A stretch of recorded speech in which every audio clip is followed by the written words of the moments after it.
3 more buses carrying migrants are expected to arrive in the city today. Construction is underway at a site that could become one of the first tent shelters, but some residents have concerns.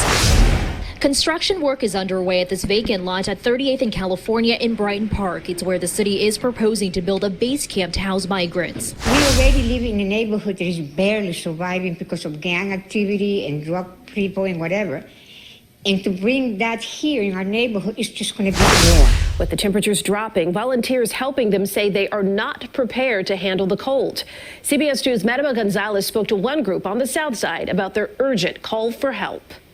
We can't sustain this. Nancy Johnson is one of the handful of volunteers that for months has been helping the now more than 120 migrants staying at the 5th District Police Station in the Pullman neighborhood. Winter's coming. We need gloves, coats, socks, hats. Those considered lucky here have a place inside the station, but about 40 of them are sleeping outside in the courtyard. At other police stations, this includes small kids. And some of them don't even have a foam mattress or an air mattress to sleep on. They're literally sleeping on the cardboard with a thin blanket on that and then a thin blanket over them. Adding to the problem is that many of them hail from countries like Venezuela or Colombia, where it's warm year-round. It's inhumane. The United States should have never opened the door to these people if they were not going to be able to receive them. That's just like me inviting you to my home and then telling you you have to sleep outside.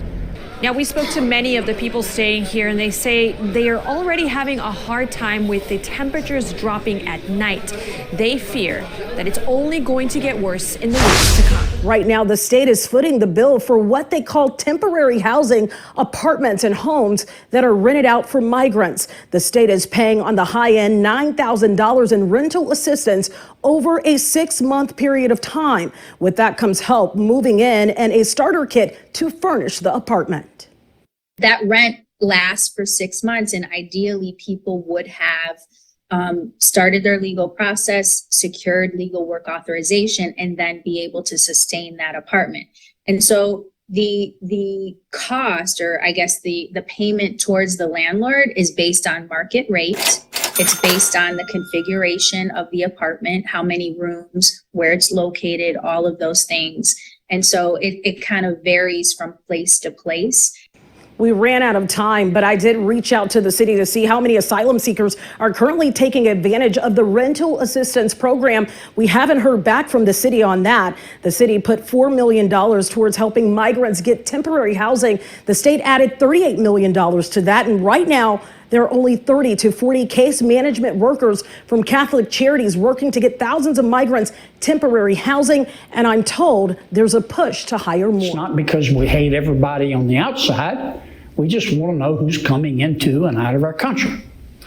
The end of Title 42 will also mean that the cartels, the drug cartels, the drug dealers who peddle poison will continue to exploit our weak border as well. They're going to try to traffic even more poisonous fentanyl into our communities. We've seen the carnage all over America, but we've seen the carnage of fentanyl in Louisiana. That's for sure.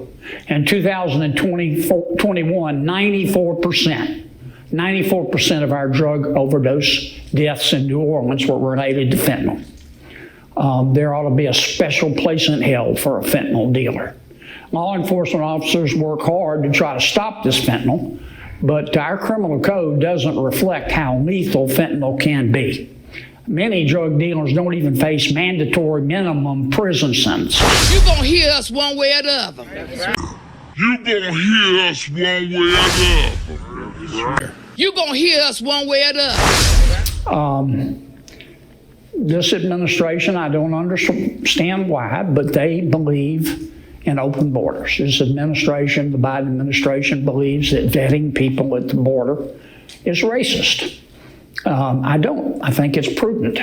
And you know what Brandon Johnson's saying? He's saying, spend, spend, spend. That. And you know what Brandon Johnson's saying?